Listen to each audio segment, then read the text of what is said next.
ये देखिए अमरूद की पत्तियां खाई जा रही हैं।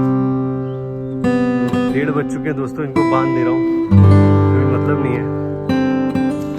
चलो चलो नहीं मारेंगे। और अब पानी पी रही है सब, जगह ही नहीं। जय श्री राम दोस्तों, कैसे हैं आप सब? उम्मीद करता हूं बढ़िया होंगे, स्वस्थ होंगे, मजे में होंगे। मेरा नाम जयदीप मिश्रा है। अपने चैनल पे मैं पशुपालन संबंधित जानकारी भी देता हूं और अपना रूटीन लाइफ भी शेयर करता हूं। दोस्तों आज है 9 जुलाई और इस वक्त रात के 8:30 बज रहे हैं और अभी फिलहाल मैं हूं अपनी गायों के पास और अभी फिलहाल सारी गाय आराम से चर रही हैं, मतलब सानी खा रही हैं, चर तो नहीं रही हैं। और दोस्तों आजकल बहुत व्यस्त दिन चल रहे हैं मेरे, बहुत मेहनत हो रही है इनके साथ और ये मेहनत करना बहुत ज़्यादा ज़रूरी है। दोस्तों आज सुबह 4:30 बजे मैं आया था। आने के बाद सबसे पहले गायों को खोल दिया, सबको बाहर छोड़ दिया, उसके बाद सफाई वगैरह की, फिर उसके बाद गायों के लिए आज सानी भी बनाई मैंने, क्योंकि सुबह दूध कम दिया था इन्होंने। कल एक ही टाइम फीड मतलब सानी बनाई थी मैंने, तो दूध में अंतर आएगा ही दोस्तों। जब जहाँ सुबह शाम अच्छा खा रही थी और एक दिन इनको भूखा रख दिया एक टाइम, तो फिर इस कारण से दूध में भी अंतर था, दूध भी कम था, वैसे ही कम दे रही थी और कम दिया आज।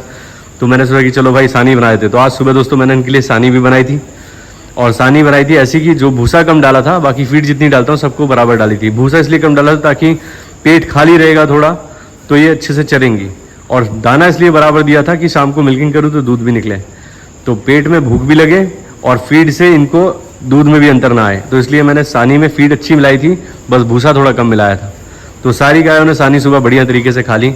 मैं यहाँ से दूध निकाल के चला गया दूध देने, वहाँ से लौट के आया 10 बजे।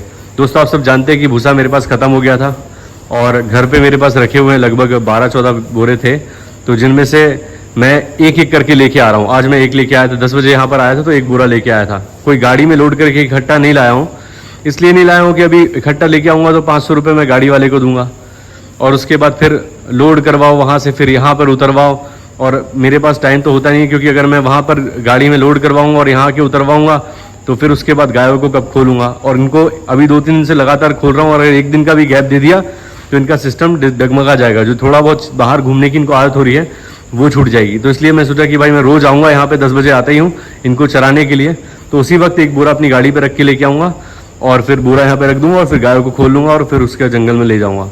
तो आज सुबह भी मैं एक बोरा लेके आया, उसके बाद गायों को खोला मैंने सबको और उसके बाद डेजी को पकड़ के लेके गया जंगल की तरफ, और उसके पीछे पीछे डिज्नी भी आ गई, नंदिनी भी आ गई और लक्ष्मी भी आ गई। आज कल से बेटर ये हुआ कि कल सिर्फ डेजी गई थी और एक बंदा मेरे साथ था, तो उस कारण से बाकी गायों को वो ले आया था, लेकिन आज मेरे साथ कोई भी नहीं था, मैं अकेला था। और जब मैं डेजी को पकड़ के लेके गया तो डेजी के पीछे पीछे डिज्नी अपने आप आ गई, लक्ष्मी अपने आप आ गई और नंदिनी अपने आप आ गई, और बढ़िया जंगल में डिज्नी, नंदिनी और लक्ष्मी आराम से चल रही थी। इनको कोई दिक्कत नहीं थी, ना ये अपने बच्चों की आवाज़ से चिल्ला रही थी। राधिका एक है जो कि बहुत चिल्लाती है, जैसे ही यहाँ से गायों को बाहर निकालता है और राधिका का हूटर बजना शुरू हो जाता है और इसकी आवाज़ सुन के नैना भी शुरू कर देती है। लेकिन डिज्नी को कोई फर्क नहीं पड़ता, नैना कितना भी चिल्लाती रहे, लेकिन डेजी ऐसी है कि जंगल से दौड़ लगा के वापस आ गई।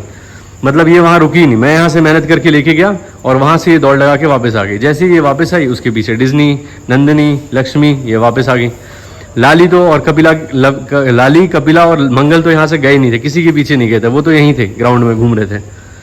तो फिर इतनी मेहनत करके ले आना बर्बाद हो गया, एक दाना नहीं चरा, आके खड़ी हो गई। सुबह 10 बजे मैंने गायों को खोला था, 2 बजे तक डेजी ने कुछ भी नहीं चरा, केवल वहाँ एक पेड़ के नीचे खड़ी हुई थी और लाली वहाँ पर दूसरे पेड़ के नीचे खड़ी हुई थी, लाली, कपिला, और ये लोग खा रहे थे अमरूद के पत्ते। बाकी नंदिनी है जिसको चरने का आजकल आइडिया हो गया, तो नंदिनी चरती है, डिज्नी चरती है, थोड़ा बहुत डिज्नी ने चरा, लक्ष्मी और मंगल ने काफ़ी अच्छे से चरा। मंगल को आज सुबह मैंने सानी में सिर्फ भूसा दिया था, कुछ दाना वाना नहीं दिया ताकि ये बाहर चरे, और अच्छे तरीके से मंगल ने, लक्ष्मी ने चराई की है आज, बाकी किसी ने नहीं की। और आप लोगों के कमेंट देखे थे मैंने कि आप एक एक करके गायों को ले जाएं, जिससे आपको परेशानी भी नहीं होगी और एक गाय को आदत लग जाएगी, उसके बाद में सब धीरे धीरे आने लग जाएंगी। तो दोस्तों ये है दिक्कत कि अगर एक को लेके जाता हूँ तो वहाँ पर वो भी नहीं रुकती, अकेली भी नहीं रुकेगी, इनको चाहिए सारा झुंड। अगर एक भी गाय अकेली लेके जाता हूँ तो ये दौड़ दौड़ के वापस आएंगी और उसके बाद फिर इस मतलब परेशान होता रहूँगा, मैं ले जाऊँगा वापस ले आऊँगा। अगर सारी रहे, जैसे परसों कल की बात है, कल लेके गया था, सारी थी वहाँ पे, तो सब थोड़ा बहुत चर रही थी। लेकिन अगर एक अकेली लेके जाऊँगा तो कोई नहीं चरेगी, वो वापस आ जाएगी। और दोस्तों इनको चराना बहुत ज़्यादा ज़रूरी है। मैं जानता हूँ कि ये दिक्कत का काम है, परेशानी है, खोलना डेली ले जाना, इससे अच्छा मैं चाहूँ तो बांध के खिलाता रहूँ। सानी मैं वैसे खिला ही रहा हूँ जैसे सुबह शाम खिला रहा था, वो खिलानी पड़ेगी क्योंकि दूध कम हो जाएगा, उसके बगैर काम चलने वाला नहीं है। लेकिन फिर भी इनको घूमना बहुत ज़रूरी है और मैं इनको किसी भी तरीके से ये आदत लगा के ही रहूँगा। मैं रोज़ कम से कम 15 दिन तक इनको रेगुलर इसी तरह से खोलूँगा। धीरे धीरे करके ये लाइन पे आ जाएंगी, खाने लग जाएंगी। और अगर मैं हार मान के छोड़ देता हूँ या सोचूं कि भाई परेशानी बहुत ज़्यादा हो रही है, दिन भर मेहनत हो जाती है, रेस्ट बिल्कुल नहीं मिलता, अगर ये बातें सोचूंगा और छोड़ दूंगा तो फिर जो ये 3-4 दिन मेहनत की है, परेशान हुआ हूँ, उसका कोई मतलब नहीं निकलेगा। तो मैं तब तक इनको घुमाऊंगा इसी तरीके से कि जब तक इनको आदत ना लग जाए, और लगेगी एक दिन ज़रूर, क्योंकि इन्होंने शुरू से बंधे होके खड़े होके खाया है तो इनको आइडिया नहीं है। लेकिन करते करते एक दिन इनको आदत बन जाएगी, और जब ये आदत बन जाएगी ना तो मेरा बहुत काम हल्का पड़ जाएगा, बचत होने लग जाएगी। गाय जो यहाँ पर बंद कमरे में यहाँ पर जो रहती हैं, इससे इनको छुटकारा मिल जाएगा। नहीं भी चलेंगी तो छाँव में पेड़ की, गर्मियों के मौसम में आराम से रिलैक्स बैठेंगी, इलाका इनको पता लग जाएगा तो कहीं नहीं जाएंगी। तो ये चीज़ें मुझे करनी ही पड़ेंगी, इतनी मेहनत दौड़ भाग करनी ही पड़ेगी, तब जाके मुझे फ़ायदा मिलेगा। और अगर मैं सोच लूँ कि भाई परेशान हो रहा हूँ, छोड़ो यार बांध के खिलाओ, तो कोई मतलब नहीं है, करना ही पड़ेगा। और मैं करूँगा ही, और आप लोग देखेंगे कि 15-20 दिन बाद ये चरना भी स्टार्ट कर देंगी और लोकल एरिया से वाकिफ भी हो जाएंगे। अब काफ़ी अंतर आ गया है पहले से। एक तो इनका दौड़ना बंद हो गया, खुलने के बाद जो उल्टा सीधा दौड़ती थी वो बंद हो गया है। रोड पर भी जाती हैं तो ट्रैफिक समझने लग गई हैं, गाड़ियाँ निकलती हैं तो देख दाख के दौड़ेंगी, ऐसे नहीं कि एकदम अंडरस्टैंड दौड़ लगी जो शुरुआत में था, वैसा नहीं है। गाड़ियों की आवाज़ से घबराती नहीं है। और अपने आप, जैसे आज नंदिनी, लक्ष्मी, ये लोग चले गए थे जंगल की तरफ, अपने आप एक गाय के पीछे ऐसे ही सब जाने लग जाएंगी। और ये जो बच्चियाँ आजकल चिल्लाती हैं अपनी माँ के जाने के बाद, इनको भी आदत लग जाएगी कि दोपहर में ये जाती हैं तो ये भी पीछे पीछे जाने लग जाएंगी। तो सारी चीज़ें सही हो जाएंगी, बस थोड़ा सा समय लगेगा। और दोस्तों, काफ़ी सारे भाई ये बोलते रहते हैं कि आप भैंस ले आए या गाय कब लेके आएंगे। इस बारे में मैं बताना चाहता हूँ कि अभी मेरा कोई भी प्लान नहीं है भैंस गाय लेके आने का। मैं बहुत ही स्लो चलना चाहता हूँ।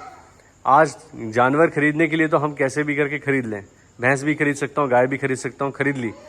खरीदने के बाद उनकी व्यवस्था क्या है, मेरे पास ना भूसा करने का स्टॉक यहाँ पे व्यवस्था है कि भाई मैंने पशु बढ़ा लिए हैं तो अब मैं भूसा स्टॉक कर सकता हूँ बहुत सारा। दूसरा, जगह की समस्या, आप जानते हैं कि अभी ये है, उसके बाद जगह की समस्या आएगी। ये गाय जो मेरे घर की हैं, ये धीरे धीरे जब बड़ी होंगी तो इनको ये माहौल का पता होगा, ये हर तरीके से एडजस्ट करेंगी। लेकिन अगर एक और गाय या भैंस खरीद के लेके आता हूँ तो फिर उसको एडजस्ट करना थोड़ा मुश्किल हो जाता है।